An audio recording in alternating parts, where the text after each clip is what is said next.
Assalomu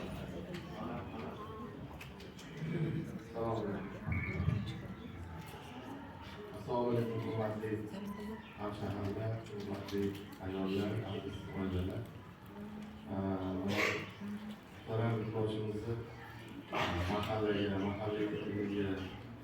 berayotgan e'tiborlar, qolaversa mana oilalarga qaratayotgan e'tiborlarning natijasi yuzasidan O'zbekiston Respublikasi Hukumat strategiyasi va Vazirlar Mahkamasining qarori asosida ibadli oila ko'plab nishoni ta'sis etilgan.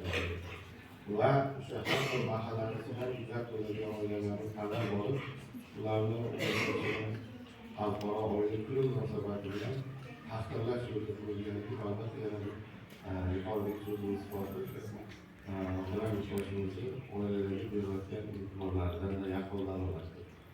Mana bizda ham juda chiqish shahrimizda adashmasam 9 oilamiz mashhur kadrlardan ularning talablariga asosan faol bo'lib bugun 12:00da viloyatda ham yangi O'zbekistonning ibadli oilasi bo'lib tanlovini tasdiqlash marosimida ishtirok etadi.